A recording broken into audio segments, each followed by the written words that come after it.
de Santos, onde a gente viu a importância de estar trazendo o tema benefício emergencial versus Corona Voucher, com a participação da doutora Ivani, com o doutor Miguel Orvati Júnior e a doutora Priscila Simoneto. Então, agradeço muito o aceite dos convites que foram feitos num domingo à noite, à tarde, para que desse certo essa palestra hoje, essa live, né, que nós optamos por estar fazendo no Zoom, porque o Insta está derrubando e estão muitas pessoas acessando ao mesmo tempo.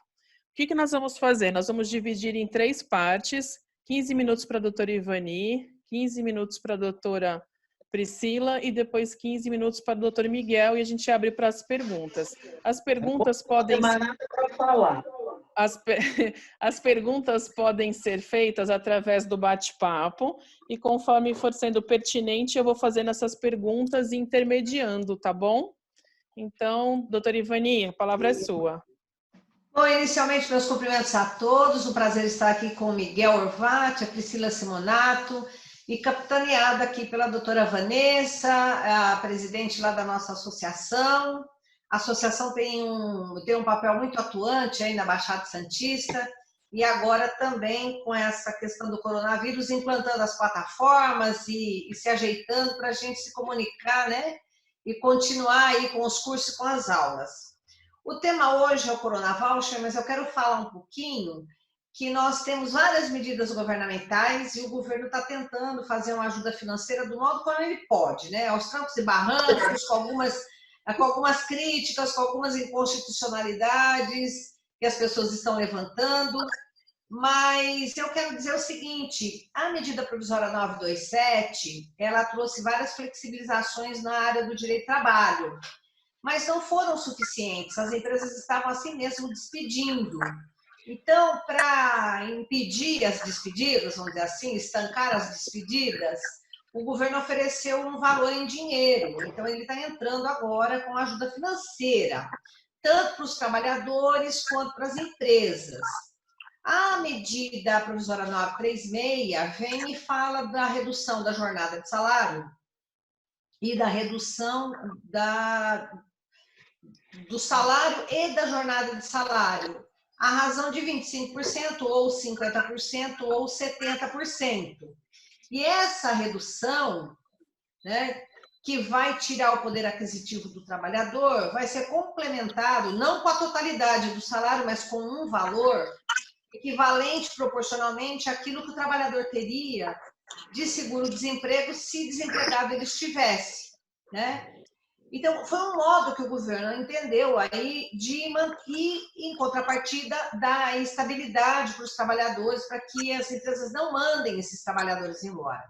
Então, é uma ajuda financeira, vamos dizer assim, subsidiada, vai subsidiar parte da renda dos trabalhadores. Ótimo! Então, nós vamos impedir que os trabalhadores que estão hoje registrados sejam demitidos. Mas é aqueles que não estão trabalhando, né? E aqueles que são informais, aqueles que estão desempregados, aquelas pessoas avulsas, nós temos vários tipos de trabalho que não são formalizados, né? Nós temos o individual, aquele pequeno, né, empresário, vamos dizer assim, ou que trabalha por conta, como a gente chama, o autônomo. E essas pessoas ficaram de longe da proteção da MP 936. Por isso que uma outra lei, então, veio a lume, que é a Lei 13.982, que trata aí do Corona Voucher, e a fonte de custeio para essas medidas é outra fonte de custeio. A ajuda financeira da MP 936, ela vem dos recursos do Ministério da Economia, do BNDES, para ajudar as empresas e tudo mais. E agora essas outras medidas, elas estão ligadas mais ao benefício assistencial, né? Quem é que tem direito a esse valor e qual é este valor, né? O valor, ele começa com R$600 e vai até R$1.200. Então, é um valor simbólico, não chega a ser nenhum salário mínimo, Eu entendia que deveria ser no mínimo um salário mínimo, mas não é assim que vai funcionar, né?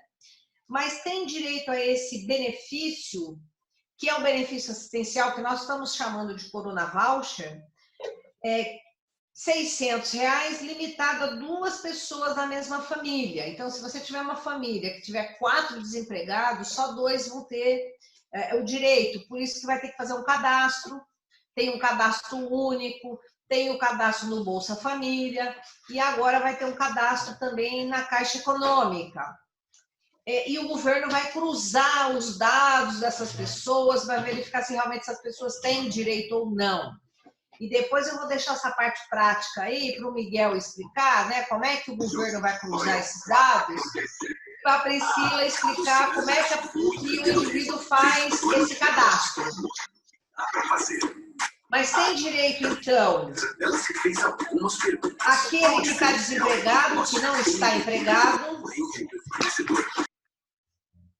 Nós temos aqui a mãe chefe de família, ou seja, aquela mulher que é mãe solteira, ou que é separada de fato, ou até mesmo que está separada judicialmente, mas sem direito à pensão e tudo mais. Ela tem direito a 2 cotas do auxílio no total de R$ 1.200, desde que ela tenha filho menor. Ela tem que provar, né, que tem filho menor de 18 anos. E 2 pessoas de uma mesma família até pode acumular esse benefício, né, de auxílio emergencial de R$600 e um de Corona Voucher e um de Bolsa Família. E quem recebe Bolsa Família já se encaixa no critério desse abono aí, ou desse Corona Voucher, ou abono emergencial que nós estamos falando, né? Agora, quem exerce atividade em condição de microempreendedor, que é aquele pequeno empresário, né, uma MEI, ou também o contribuinte individual, e o trabalhador informal, também cadastrado no cadastro único, ele pode ter direito a esses R$600. O problema é como é que essa pessoa vai fazer prova que ela está nessa... Ah, obrigada. Oh, mas É o Zoom, é que nem no...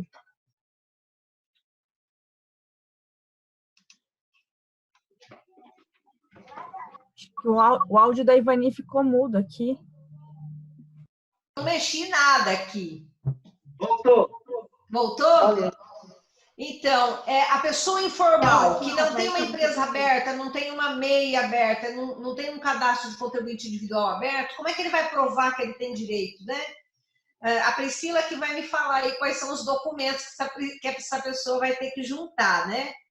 E se a pessoa não pertencer a nenhum cadastro, né? E ele precisa dessa renda familiar mensal, né?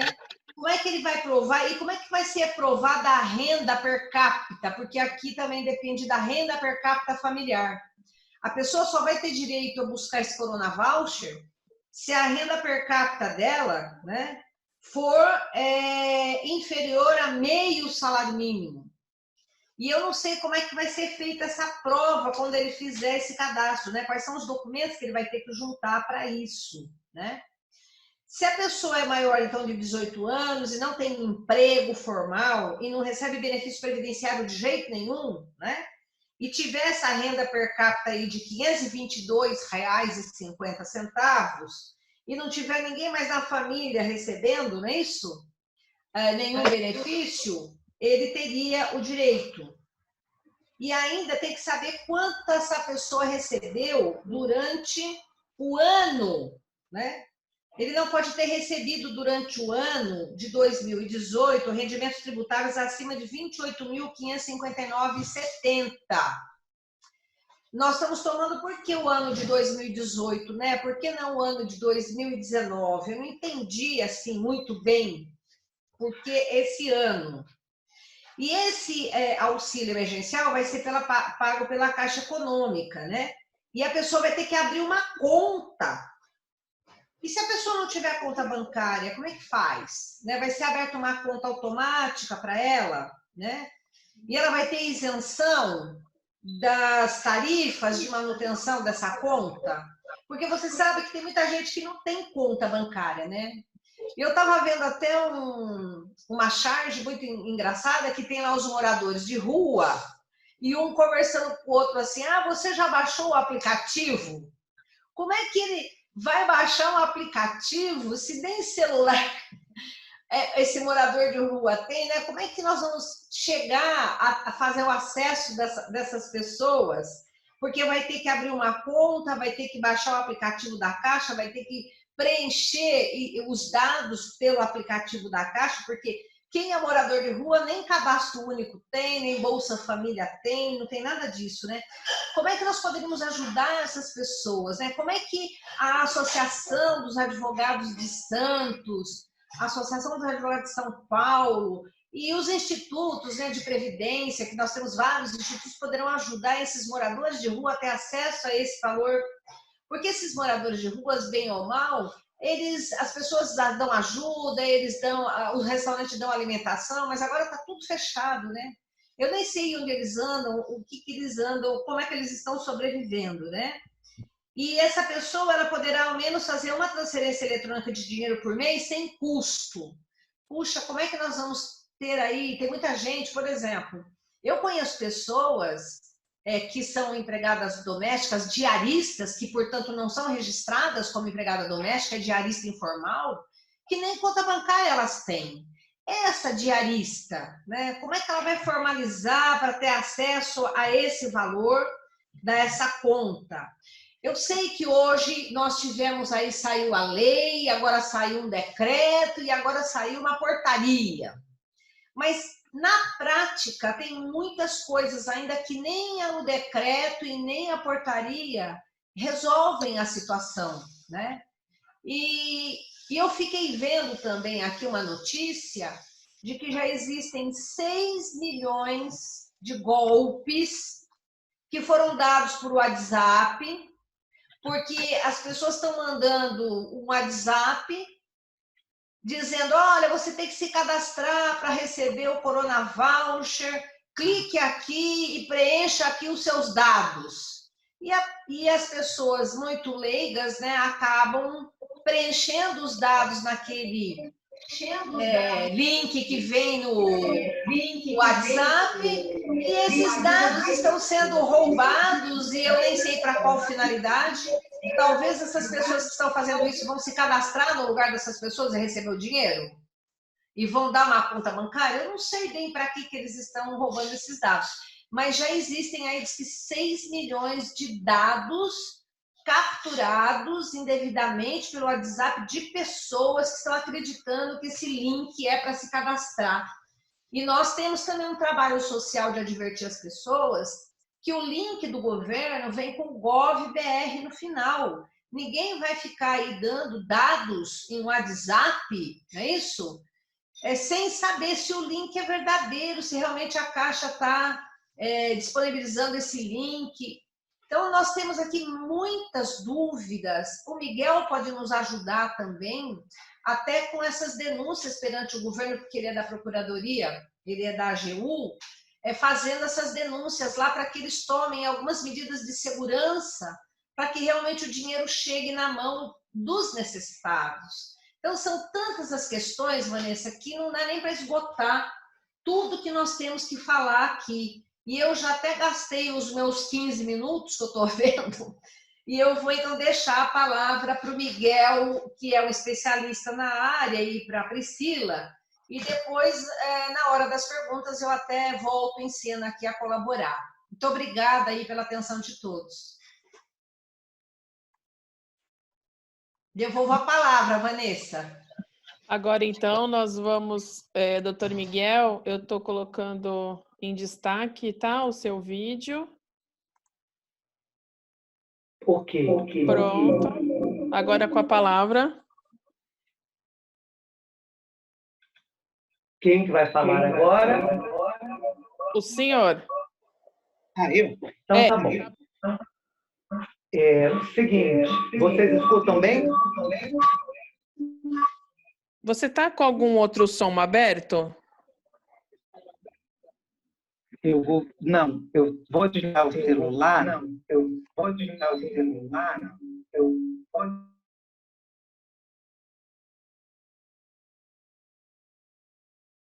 Agora sumiu.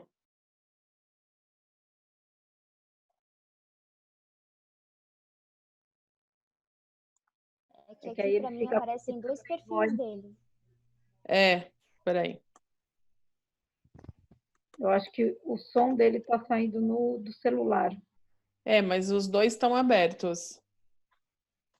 E agora a imagem dele ficou estática. Vou fazer assim, então. Doutora Priscila, a gente pode trocar? Podemos Então tá sim. bom. A gente troca e depois o doutor Miguel... Tá. Peraí. Pronto. Com a palavra, doutora Priscila. Bom, boa noite a todos, boa noite a todas. Antes de mais nada, agradeço imensamente o convite, doutora Vanessa, de poder participar com vocês dessa reunião, participar juntamente com a doutora Ivani, doutor Miguel, ambos foram meus professores, então é uma satisfação muito grande poder falar com eles sobre esse assunto tão importante. A doutora Ivani falou bastante sobre o popular Coronavoucher, né, sobre, então, esse auxílio emergencial. Eu queria fazer uma diferenciação aqui, vejo que as pessoas estão confundindo muito o benefício emergencial com o auxílio emergencial. O benefício emergencial, ele vem, então, para conceder um auxílio àqueles que são empregados, que teve a sua redução e o seu salário, a redução da sua jornada e do seu salário, ou que teve a suspensão do seu contrato de trabalho. Então, gostaria de falar um pouquinho dos aspectos previdenciários dessa redução, primeiramente com relação a esse benefício emergencial. Primeiro ponto, com relação à suspensão do contrato de trabalho. A MP é clara que, no caso de suspensão do contrato de trabalho, esse período não será contado, não será computado como tempo de contribuição, e caso queira o empregado, então, ele poderá recolher como segurado facultativo. No caso de suspensão do contrato de trabalho, está bem claro isso na medida provisória. Porém, com relação à redução da jornada e, consequentemente, redução do salário, a parte do salário, então, vai continuar incidida a contribuição previdenciária, o empregado vai receber o benefício emergencial e, caso a empresa queira, ela pode fazer a complementação, dar ajuda compensatória, que a própria MP fala que não vai incidir em nenhum encargo. Qual que é a questão que eu gostaria de levantar aqui? Caso a redução do salário e a redução da jornada seja inferior ao salário mínimo, o que a emenda constitucional número 103 de 2019, que é a emenda da reforma previdenciária, traz? Que, no caso de redução, então, de contribuição abaixo do valor do salário mínimo, esse período ele só vai ser computado caso o empregado complemente esse valor, então ele pague a diferença para atingir um salário mínimo, ou se ele não fizer o pagamento dessa complementação, o que ele pode fazer? Ele pode fazer o agrupamento de contribuições durante o ano civil, então durante 12 meses, para que possa ser computado como um único mês de contribuição. Então, vou trazer um exemplo aqui para vocês. O salário foi de R$600 em um mês e R$600 no outro. Ele pode juntar essas duas contribuições para valer como um mês. Então, uma preocupação aí previdenciária, porque tenho ouvido muitas pessoas falar sobre a MP e poucas pessoas estão falando dessa repercussão previdenciária, que entendo que o empregado tem que saber que haverá repercussão. Muitos podem dizer, mas é por pouco tempo, mas pouco tempo acaba refletindo futuramente no valor da aposentadoria. Nós vimos isso com a emenda número 103, que poucos dias fizeram diferença para a pessoa enquadrar ou não nas novas regras, né? Então, um ponto aí com relação à questão previdenciária do benefício emergencial, né? Uma outra questão também trazida pelo benefício emergencial é que ele não é devido aos empregados que são aposentados. A lei também é clara, ela remete, inclusive, ao artigo 124, parágrafo único da 8.213, que fala sobre a questão de cumulação de benefícios, somente no caso de pensão por morte, auxílio reclusão ou auxílio acidente, que o empregado, então, poderá também receber esse benefício emergencial, né? Então, primeiro falando aí da MP 936. Já indo agora para a questão do auxílio emergencial, que está previsto na Lei 13.982 de 2020, já veio o decreto regulamentando, que é o que está sendo o assunto do momento, né? Porque traz lá o valor de R$600, então, que será pago, traz critérios para o pagamento desse benefício. Fui até fazendo algumas anotações aqui do que a professora Ivani foi dizendo durante a sua fala. Primeira questão aqui que eu anotei com relação ao imposto de renda, né? Ela falou por que eles falaram do imposto de renda de 2018 e não de 2019? Porque o de 2019 muitas pessoas ainda não fizeram a entrega, inclusive foi prorrogada a entrega, né, do imposto de renda. Então, como todos de 2018 teoricamente já tiveram que entregar o ano passado, utilizaram esse período, né, como sendo 2018. Ela perguntou também com relação à prova, como que isso vai ser feito, né? Ou a pessoa está inserida no cadastro único, ou ela vai ter que fazer a prova dessas condições. A própria lei, ela fala que o empregado, o beneficiário, aquele que está requisitando o benefício, ele vai ter que fazer a sua autodeclaração. Então, todos aqueles requisitos que estão previstos ali na lei, ele vai fazer essa autodeclaração, logicamente. Se ele declarar alguma informação falsa, ele vai ser responsabilizado futuramente com base, né, nas declarações que ele prestou. Uma outra ressalva que eu gostaria de fazer aqui, eu tenho visto muitas pessoas falar que somente o contribuinte individual que recolhe com 11%, que é aquele que tem direito só à aposentadoria por idade, que teria direito a esse auxílio emergencial. Mas, na verdade, a legislação, ela remete ao caput do artigo 21 da 8.212 e também remete ao parágrafo 2º do artigo 21 da 8.212. Então, ele fala tanto em contribuinte individual que recolhe com alíquota de 20% ou contribuinte individual que recolhe com alíquota de 11%. Né? Então, é todo contribuinte individual que esteja enquadrado dentro dos outros requisitos. Porque eu posso ter um contribuinte individual que não esteja enquadrado nos outros requisitos.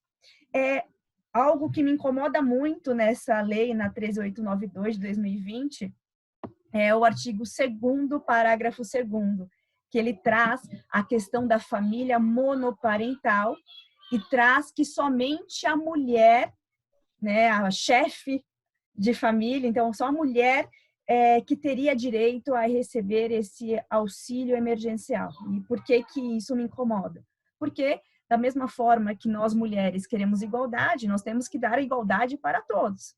Então, o homem pode ser o chefe dessa família monoparental. E por que ele não teria direito à dupla cota? Né? Então, por que ele não teria direito aos R$600 mais 600, que daria, então, os R$1.200. Então, é algo que me incomoda bastante nessa Lei 13.982 de 2020.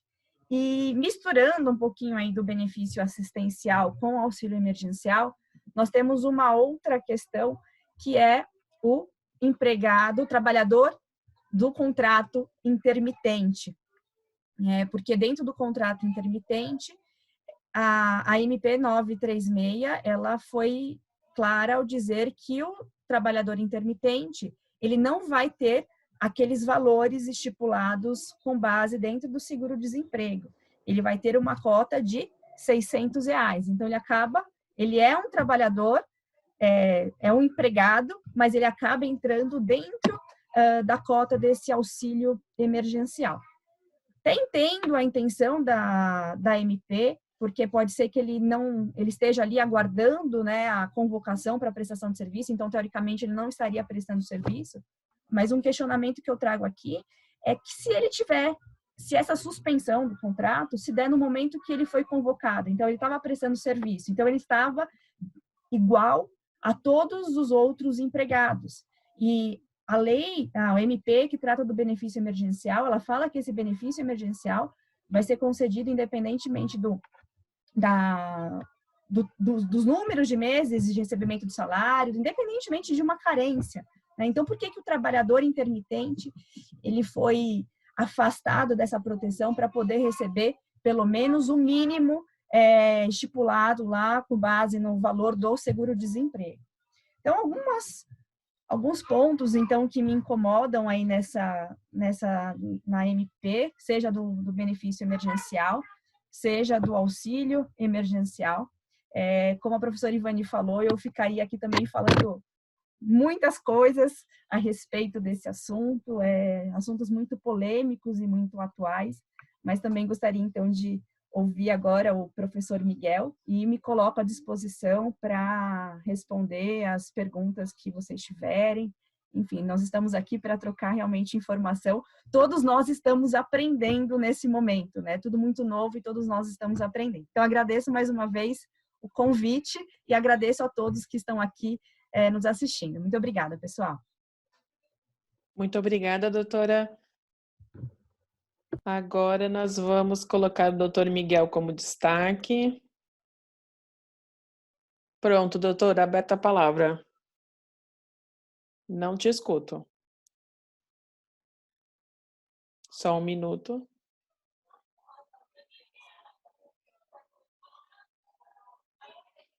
Não. Ah, peraí.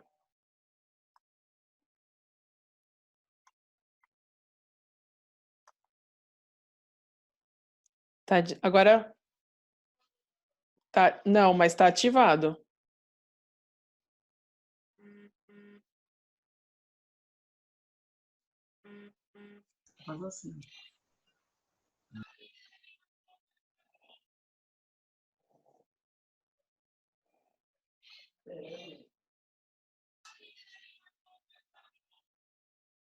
A gente não está te escutando.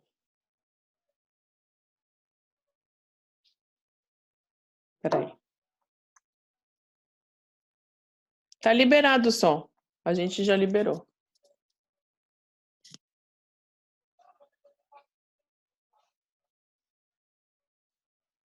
O que você fez da outra vez que deu certo?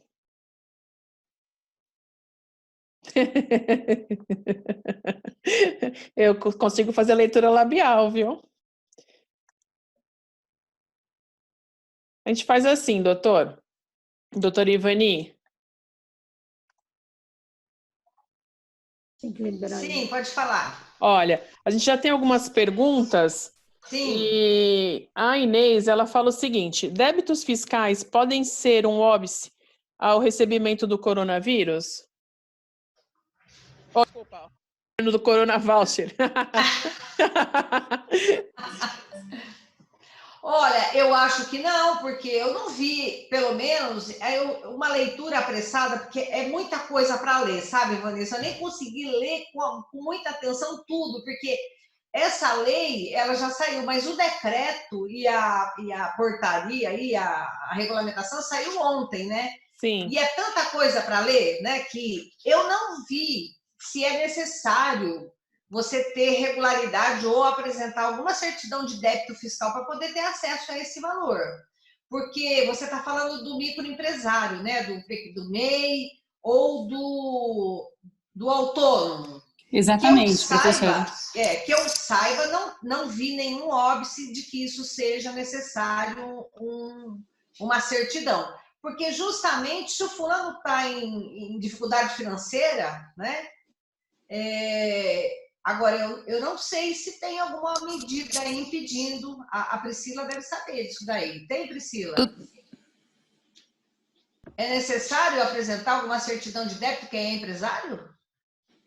Abre o som, Priscila. Abre o seu som. Miguel no telefone, mas eu vou responder aqui.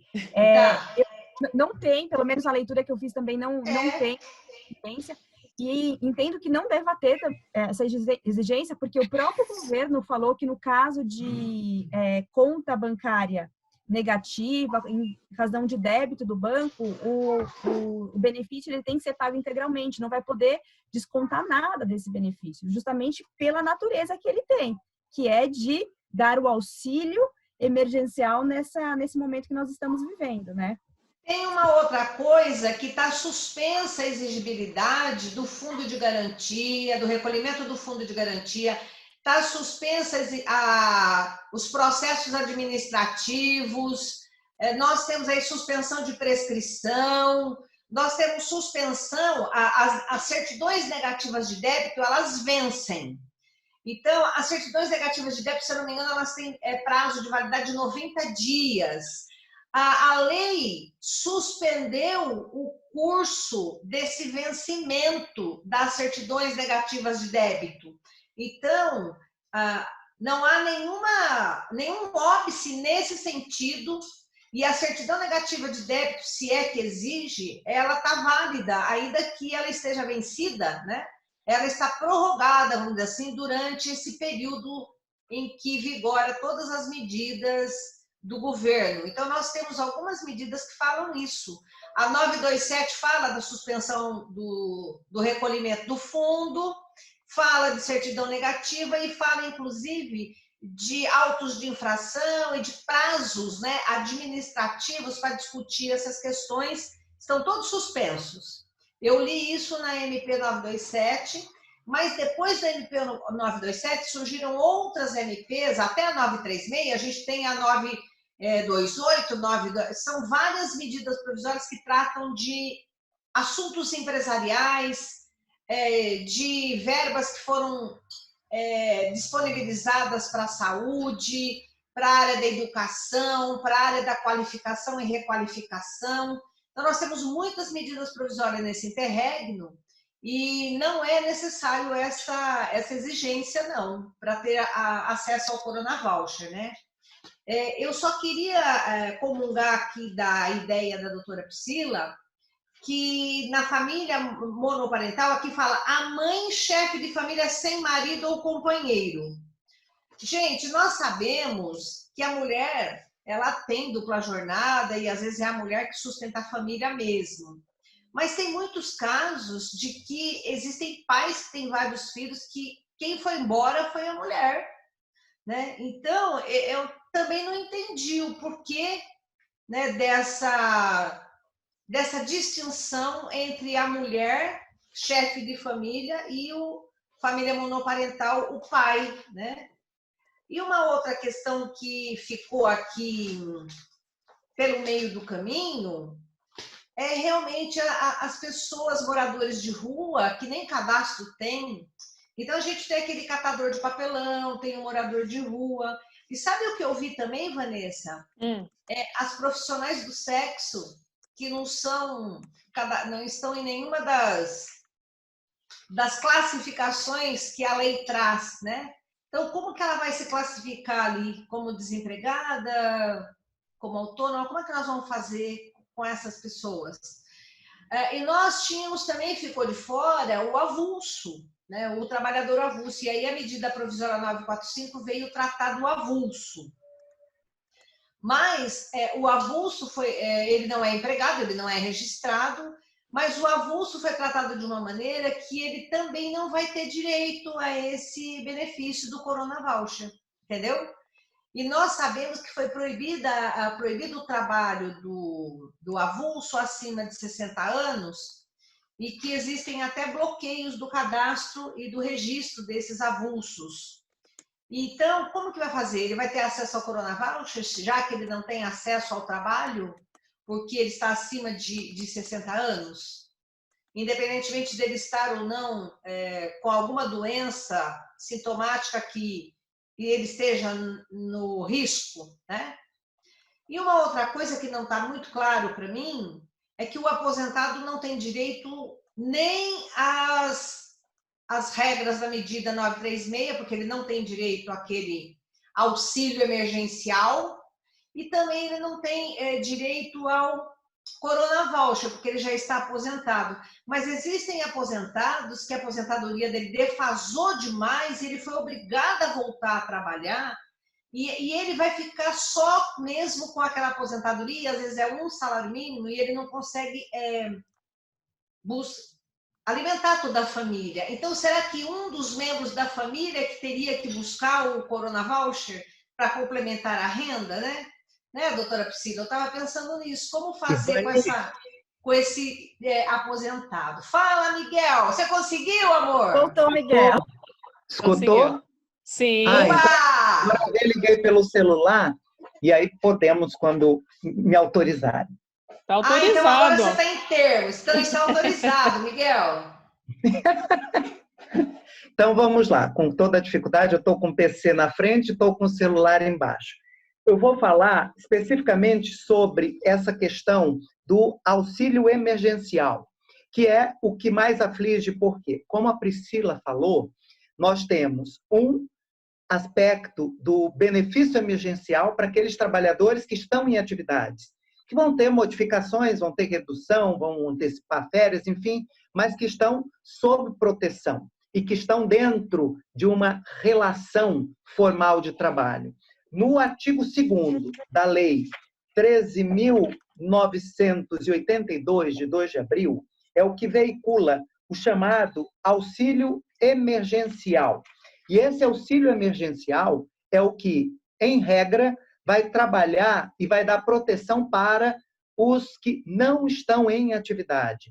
Sejam os informais, sejam aqueles que, ainda que dentro de um contrato formal, eles não estejam em atividade. E aí são colocados alguns pressupostos, alguns requisitos para que haja este acesso. E aí o artigo 2º diz: durante o período de 3 meses, a contar da publicação dessa lei, será concedido auxílio emergencial, no valor de R$ 600 mensais ao trabalhador, que cumpra cumulativamente os seguintes requisitos. E aqui, o primeiro ponto é que ele fala em trabalhador, né? Mas que pode ser uma proteção para o não trabalhador, necessariamente, porque pode ser aquele que esteja em situação de não exercício de trabalho. Mas fica aqui sob aspecto geral. Dentre os requisitos, que são requisitos cumulativos. Primeiro, seja maior de 18 anos de idade. Esse foi o requisito que o Congresso Nacional escolheu. Talvez não tenha sido o melhor, porque, primeiro, a idade para início, já que ele fala em trabalhador, a idade para início do exercício da atividade é a partir dos 16 anos. Né? Ainda temos a figura dos menores aprendizes, mas a lei faz esse corte. Tem que ser maior de 18 anos. Segundo, não tenha emprego formal ativo.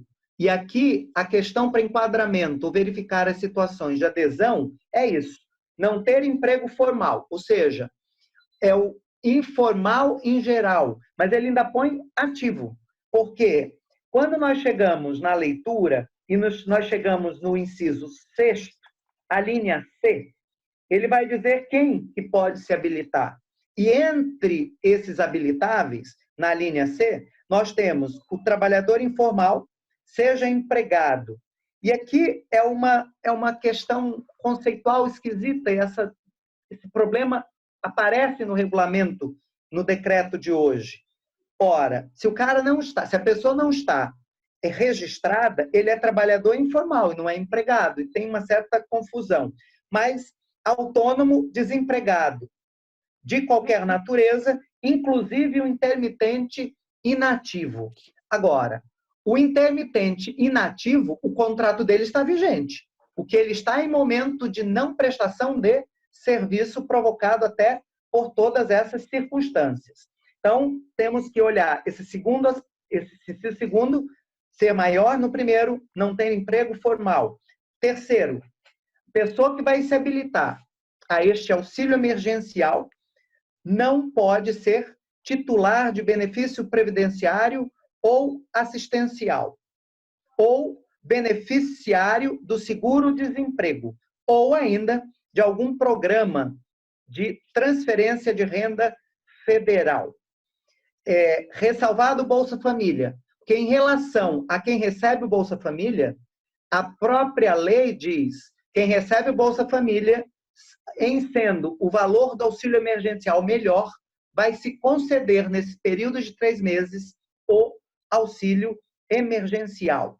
E aqui a gente vê que o legislador faz umas confusões, porque ele coloca beneficiário do seguro-desemprego sem identificar a natureza do seguro-desemprego. Se ele falou, não seja titular de benefício previdenciário, o seguro-desemprego é um benefício de natureza jurídica previdenciária.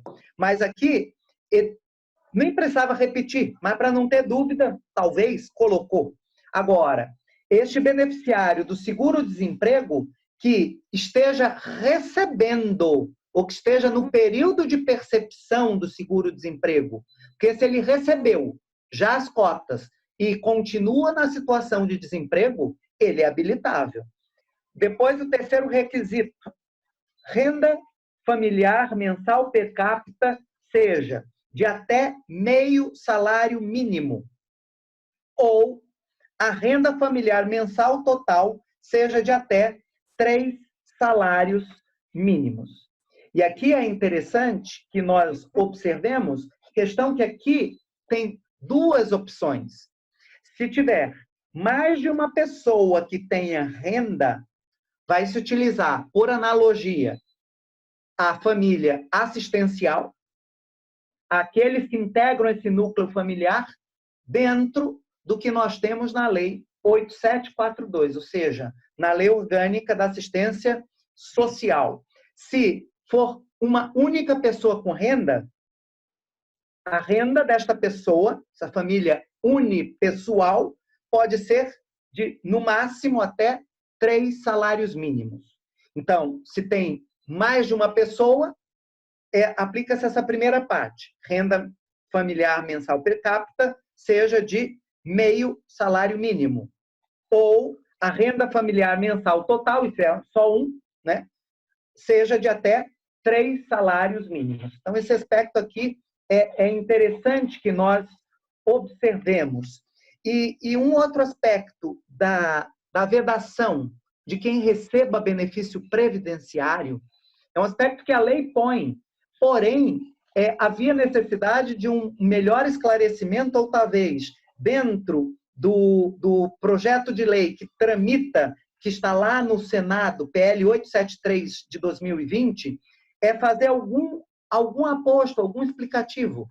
Porque às vezes a pessoa recebe um benefício previdenciário, mas não é um benefício que substitua a renda do trabalhador.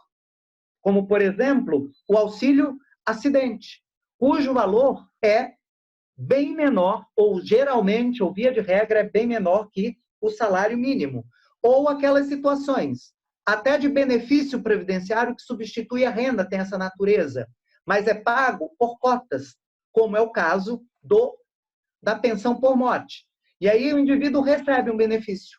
Ele recebe pensão, mas ele recebe uma cota parte de um valor pequeno, ou bem menor, ou bem inferior que o salário mínimo. Ou ainda o benefício de contingência familiar, salário família, né? Então, esses aspectos têm que ser considerados. No inciso 5º, nós temos a questão de padrão de renda.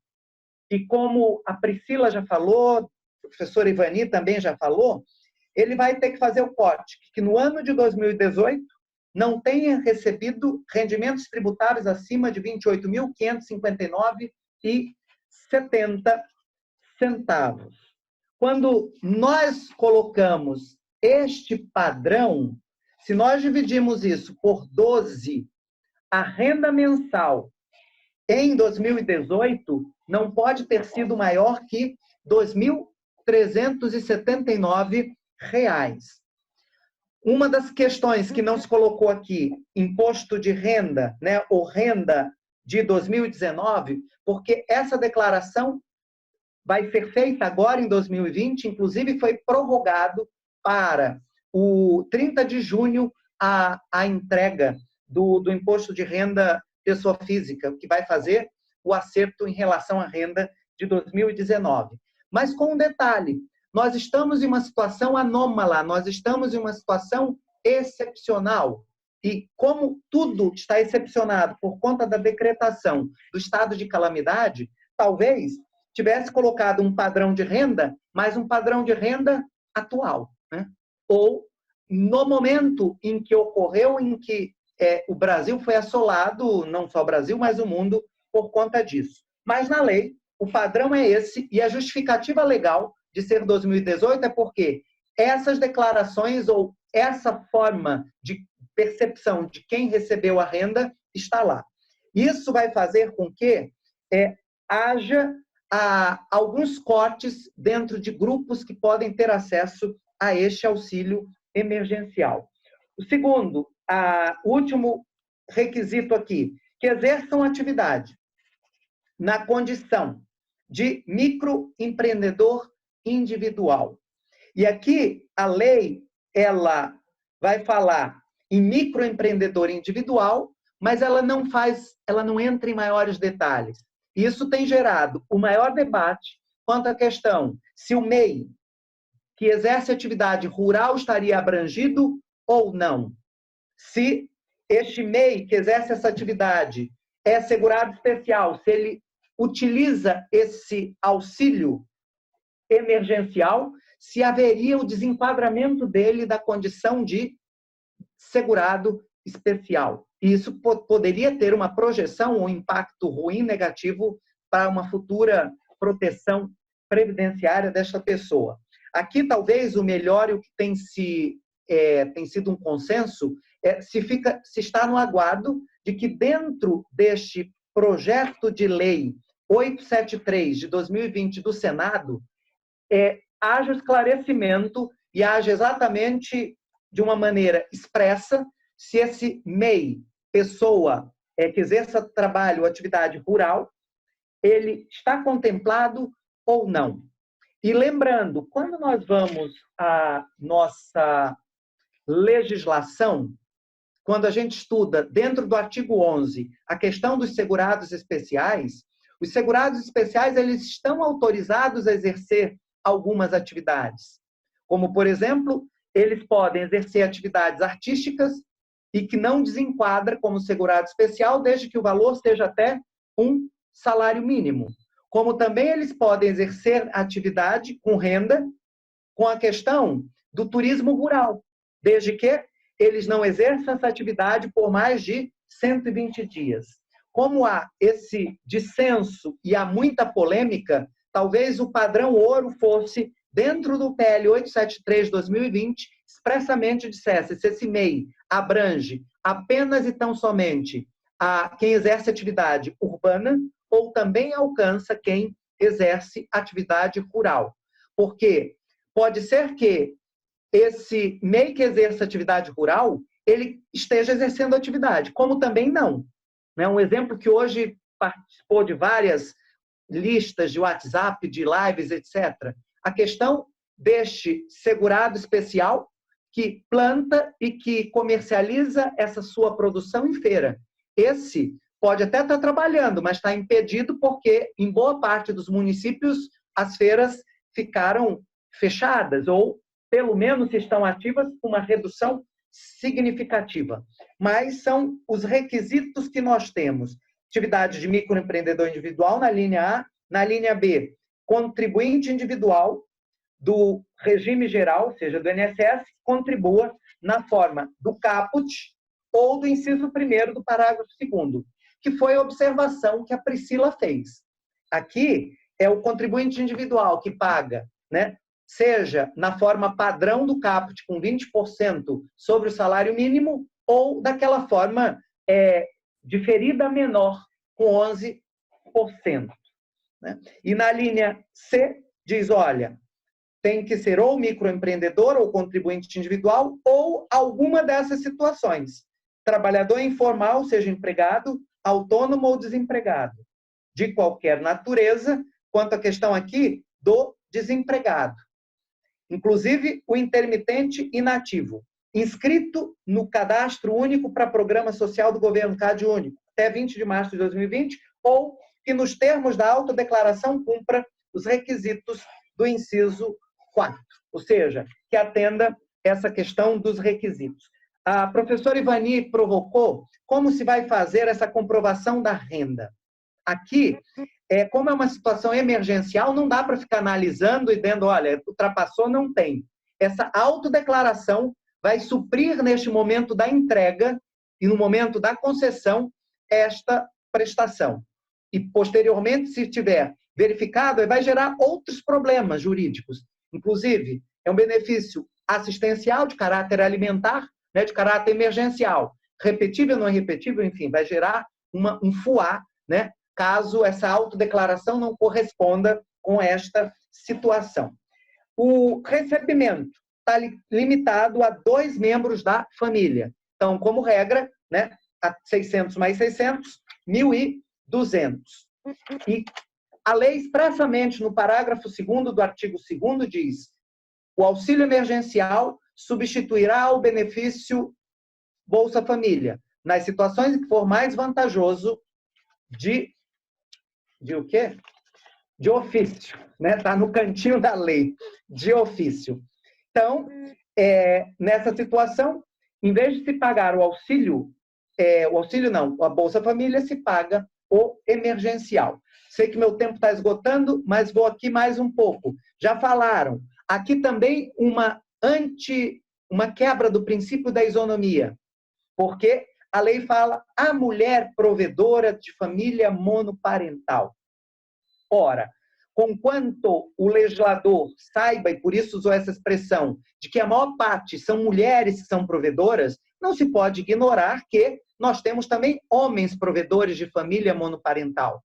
Eu, por exemplo, sou um, né? Eu sou o arrimo de família, sou viúvo e assim não tenho os requisitos de renda, estou exercendo atividade, mas se não fosse, eu estava vedado, ou estaria em uma situação de discriminação por ser do sexo masculino. Aqui também tem destaques exatamente para que no PL 873 de 2020, já um acerto no sentido de incorporar, que onde está a mulher, fale a mulher ou o homem, certo? Provedor. E que, nessa circunstância, abre a possibilidade exatamente de 2 cotas do auxílio. E o parágrafo 4º. Condições de renda familiar mensal per capita e total de que trata serão verificadas por meio do CAD único, que é o que a professora Ivani tinha perguntado, para os trabalhadores inscritos, e por meio de autodeclaração para os não inscritos por meio de plataforma digital. E essa plataforma digital é aquela que foi veiculada e que hoje os parâmetros foram divulgados, hoje não, ontem, né? Tanta loucura que a gente perde até a noção. Mas é o que está lá disponibilizado no site da Caixa.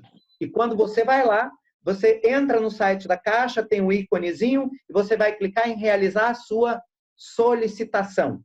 Vai pôr os dados pessoais, CPF, nome completo, data de nascimento. Depois de preenchido esses dados iniciais, você vai informar um número de celular. E neste número de celular que você informou, vai vir uma confirmação do cadastro através de SMS. Com este código que vai vir pelo SMS, você coloca e vai abrir uma outra tela. E aí, nessa segunda tela, o cidadão deve preencher com seus dados e com a renda. Já que não está inscrito no CAD único, não recebe Bolsa Família, não tem esse cadastro, com esses dados que vão ser preenchidos como autodeclaração. E aí vai inserir nome, os familiares que moram com ele, para fim de verificação daquele requisito objetivo, né, de renda per capita familiar. E depois disso, o que se tem? Abre a opção de como vai ser pago. Se tem conta já existente ou se quer que abra uma conta digital para recebimento deste benefício. Após isso, vai fornecer o número do RG ou da CNH. E após isso tudo, aparecerá todos os dados preenchidos e o aviso que o pedido estará em atendimento. Este é o procedimento, né, diante do que a lei fala da autodeclaração e que vai ser feito dentro deste site da Caixa. Aqui, uma das críticas que tem sido feita, por que concentrou-se isso? A lei fala em um banco oficial, federal. Né? Poderia ser Banco do Brasil, mas o banco, um perfil mais social, até por outras circunstâncias e outras operacionalizações, é a Caixa Econômica Federal. E aí, por isso, ficou esta concentração. A crítica que se faz é que, para tentar desaglomerar, para tentar dar mais fluidez para a questão de cadastramento e de processamento e de início de pagamento, algum outro banco oficial federal poderia também ter implementado ou ter sido chamado para a questão, né, da efetivação da entrega dessas prestações. Mas as minhas observações maiores são essas. Dúvidas que ninguém consegue resolver até agora. Se tem filhos menores, integrantes da família, aqui, tem que haver o preenchimento e vai se exigir o CPF. E a gente sabe que, principalmente nessas famílias que estão na base, né, da questão de renda e de capacidade econômica, eles não têm, né? Esses filhos nascem e não é feito como deveria ou como a lei determina, que já nasça e seja expedido o RG e já também seja inscrito esse indivíduo no cadastro do CPF. E nesse momento de dificuldade, de distanciamento e de isolamento, só se faz esse cadastro, esse CPF, lá na Receita Federal do Brasil ou em agência do Correio, que boa parte delas estão apinhadas com outros serviços, aquelas que estão funcionando, né? Então, eram essas as linhas maiores, ou pelo menos os aspectos gerais, que está todo mundo atônito, aflito, né, com essa questão. E quem tem CAD único, pelo menos está garantido, ou quem conseguiu fazer o seu cadastro, né, ou que já recebe benefício, já tem esses dados e vão ter esse aspecto de acesso ou de entrega, de pagamento mais rápido. Esses da autodeclaração vão ter que superar essas dificuldades operacionais que eu acho que cada dia vão sendo cumpridas ou ajustadas à medida que apareçam esses problemas e se apresentando ou se criando uma forma de resolução. Quanto à questão de fraudes, aqui é um trabalho conjunto, né?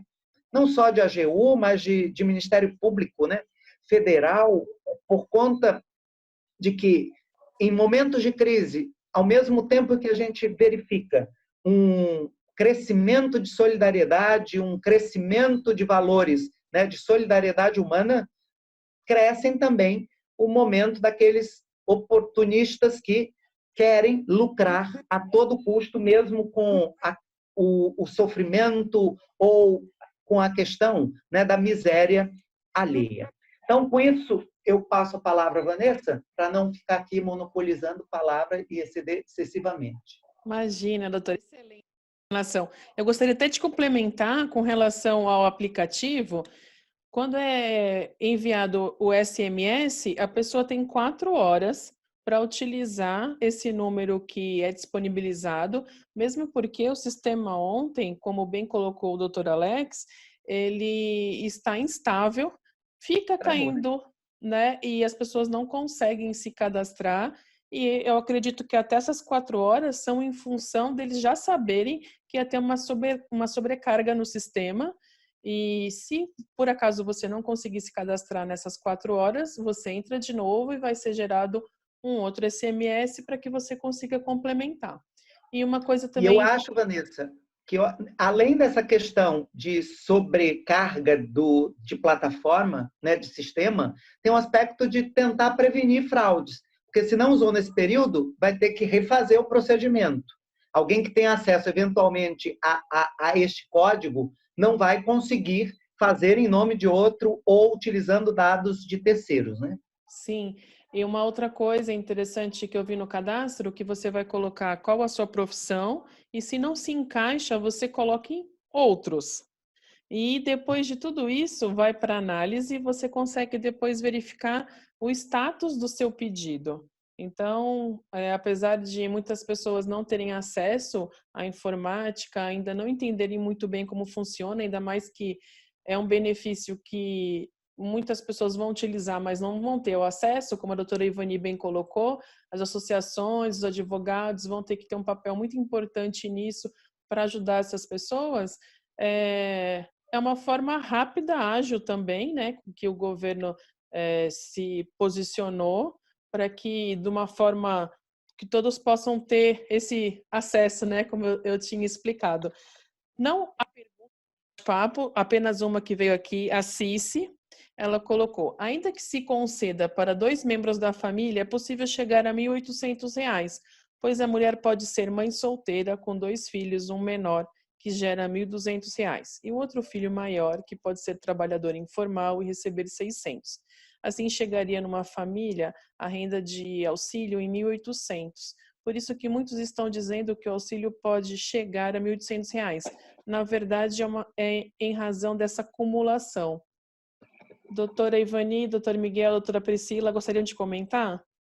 Eu até tinha respondido para ela no chat, né? É. Aí você colocou sim? Sim, sim. Foi bem objetivo, né, doutor? Não, é que ela já fez todo um detalhamento, né? Então... Tem uma outra coisa também. Eu acredito que as pessoas, quando pararem com o aplicativo, você não tem muita opção. Ou é ou não é. Então, como o doutor falou, se você não tem o CPF, vai sem CPF, não vai pôr que tem o filho. Vai acabar usando o aplicativo da forma com que, naquele momento, ela vai conseguir para processar, né? processar e depois vai discutir. E vai ser uma avalanche de ações depois que nós vamos estar enfrentando, sim. Doutor Ivani?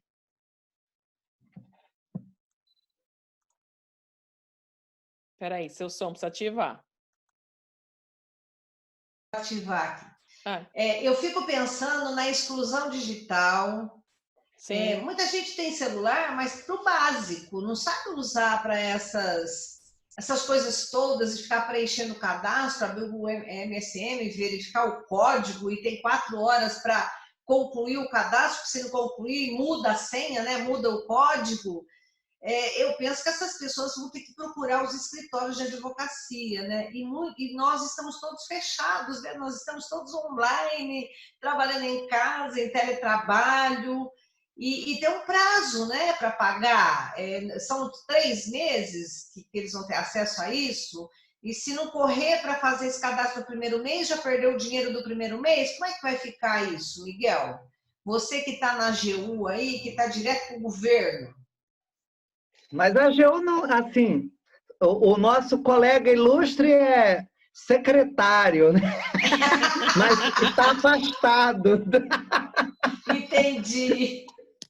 Mas, assim, por óbvio, como são 3 parcelas, se tiver essa dificuldade, vai ter que se pagar. Agora, a questão aqui não é nem a questão de pagar retroativamente, é a questão do caráter assistencial e alimentar.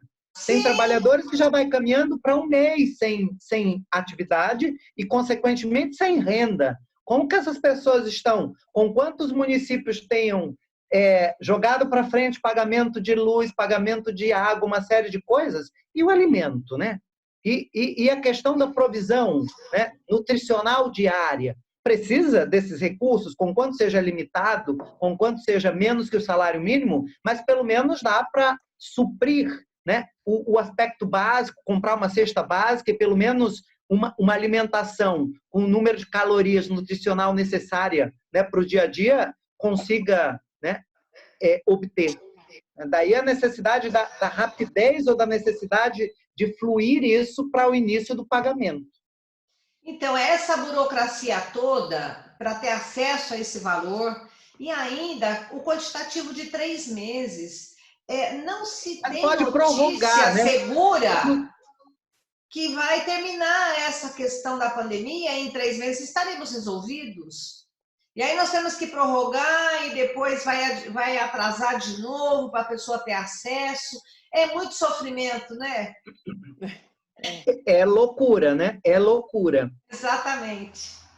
Mas, assim, como essas soluções todas tiveram que ser criadas, de certa maneira, de afogadilho, né? É aquela coisa, em momentos excepcionais, as situações também são excepcionais e vão sendo construídas à medida de se verificar os erros e acertos na tentativa, né? Lembra muito, de certa maneira, Ivani, aquele momento pós-emenda 20, com a execução de ofício na Justiça do Trabalho, né?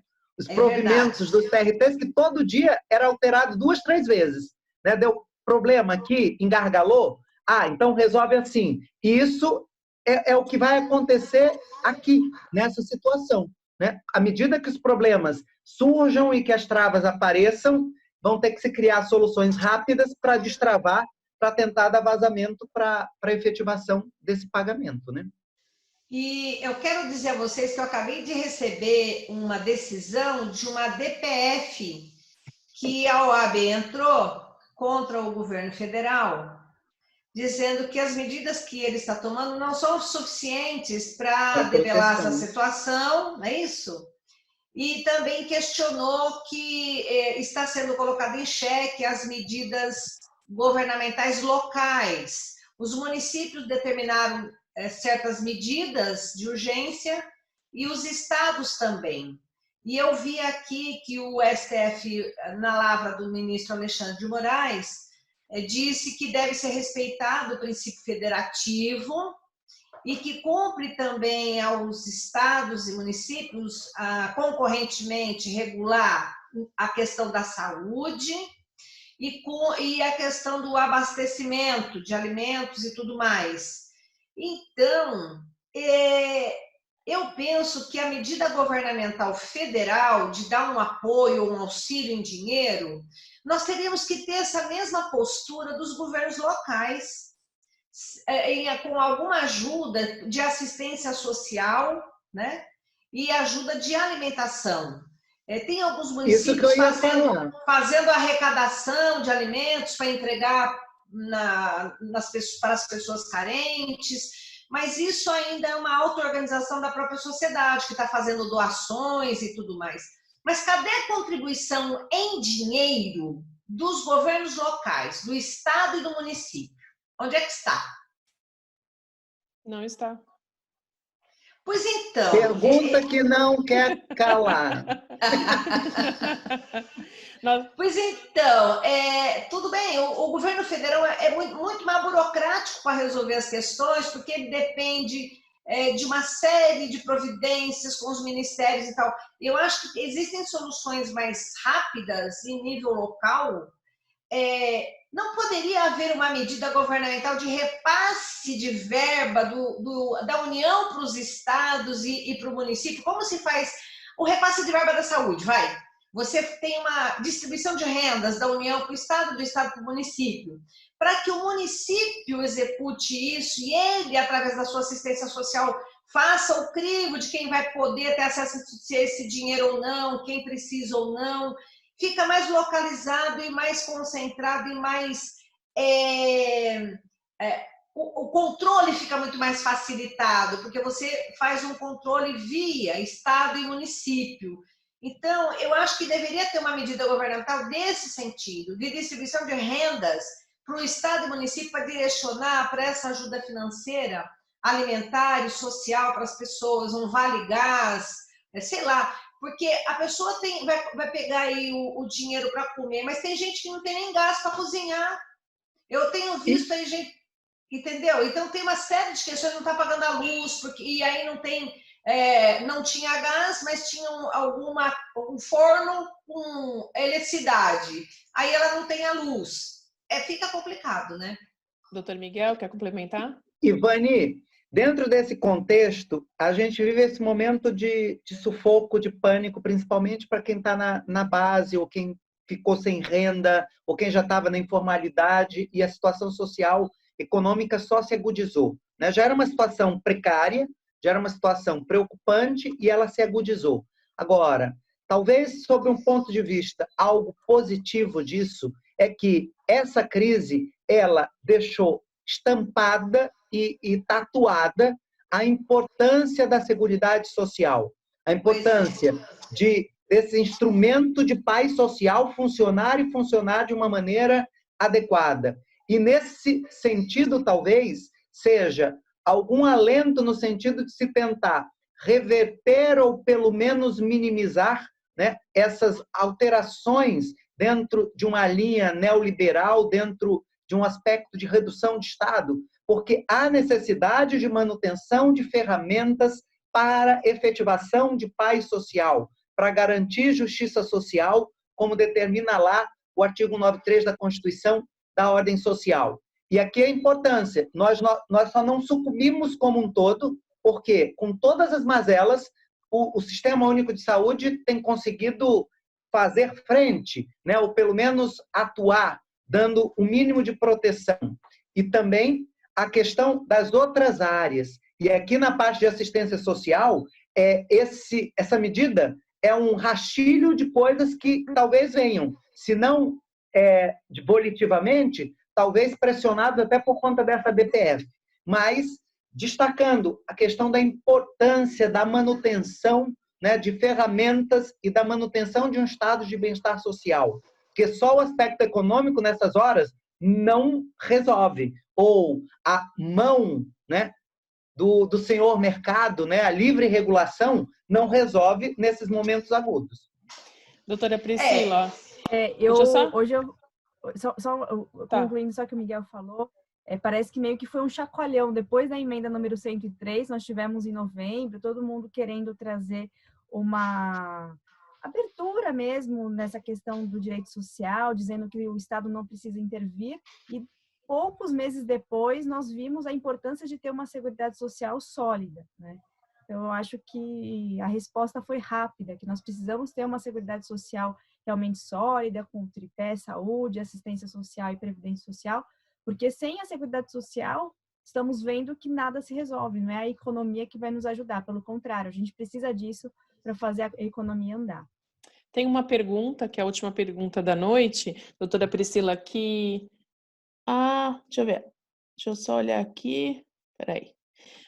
A Isabela colocou que, por exemplo, se tivermos uma pessoa que tenha entrado em um benefício no INSS e não foi julgado, poderá pleitear o auxílio emergencial, visto que depois, se deferido, vai ser pago retroativo? Posso responder? Pode.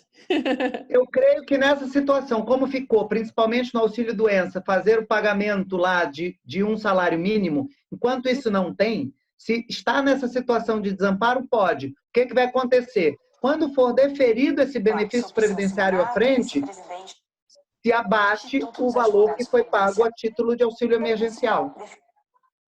Sim, sim. Doutora Priscila... Penso dessa forma. Eu gostaria que a doutora falasse, para que a gente possa encerrar, sobre a campanha de vocês. Somos contra a prorrogação dos precatórios. Uma campanha que a Associação de Santos, dos Advogados Trabalhistas de Santos e Região, está apoiando. Então, eu gostaria que você falasse um pouco sobre essa campanha. O IAPE, então, lançou essa campanha no começo da semana, justamente com a preocupação de que os precatórios sejam prorrogados. Circulou um boato, na verdade não tem nada ainda certo, né? Mas há um boato que os precatórios serão prorrogados para o pagamento ano que vem, e realmente traz uma preocupação, porque nesse momento nós precisamos dessa verba, aqui não é só uma preocupação do advogado, aqui é uma preocupação do segurado, que por anos aguardou pelo recebimento daquilo que lhe era devido, e agora corre-se o risco de, num momento como esse, no momento em que ele precisa desses valores, que seja prorrogado o pagamento. Eu estava até aqui nesse meio tempo, eu acabei não lendo, mas parece que tem alguma coisa já, alguma novidade com respeito relacionada a isso no STF, alguma liminar a respeito disso. Depois eu vou até ler com mais calma para poder falar melhor. Diga, professor. Nesse aspecto, não só a questão do jurisdicionado, a proteção do profissional também, né? Porque sim, claro, haverá impacto dessa redução de atividade na questão do ganho e, portanto, sim, tem que ser pago dentro do cronograma, da cronologia correta ou adequada ou prevista, né? Mesmo porque os honorários são verbas de natureza alimentar. Isso, já que estamos fazendo campanha, eu, como advogado público, tem havido um ataque quase que diário ao direito dos honorários advocatícios também. Nós somos tão advogados quanto os colegas, exatamente, só que advogados privados. E toda hora, diariamente, né, substitutivo ou destaque o projeto de lei exatamente de querer se apropriar de uma verba que é de natureza privada, né, para outros fins. Conquanto seja um fim nobre, deve ser feito, primeiramente, há muitos outros recursos e outros fundos que poderiam ser utilizados para atendimento emergencial que são de natureza pública e que não são de natureza privada, né? Exatamente. Então, é uma preocupação muito grande para todos, né? É algo que é aquilo. E uma outra preocupação que nós acabamos tendo também é porque, pelo menos eu vejo como uma oportunidade para aquelas empresas que compram precatórios se aproveitarem dessa situação, usarem esse argumento para comprar precatório, e eles pagam valores irrisórios do precatório. O segurado chega a perder chega a perder metade do valor que lhe era devido. mais. Então, eu vejo como é um absurdo, né? A redução é terrível. Ele paga 30% para o advogado e 30%, na melhor das hipóteses, 30% para a empresa, ele acaba, né, recebendo menos do que todo mundo. Tem uma preocupação muito grande, espero que isso não aconteça. E como o professor Miguel falou, né, tanto a advocacia privada quanto a pública tem que se unir nessa iniciativa, porque são os nossos honorários. É por meio dos nossos honorários que nós sobrevivemos. Então, é importante nós resguardarmos, né, lutarmos e ficarmos atentos com relação a essa possibilidade. Espero que não se concretize, mas ninguém se manifestou ainda, né? Ninguém se manifestou, então isso causa uma preocupação. Bom, eu vou encerrar então, doutora Ivani, doutora Priscila, doutor Miguel, foi uma honra, muito obrigada. Acredito que todo mundo, as pessoas estão comentando, estão agradecendo. Nós iremos disponibilizar, tá? Ficará gravado no YouTube. Então, boa noite a todos. Boa noite, obrigado. Tchau. Foi uma honra, obrigada, gente. Boa noite. Boa Tchau, noite. tchau.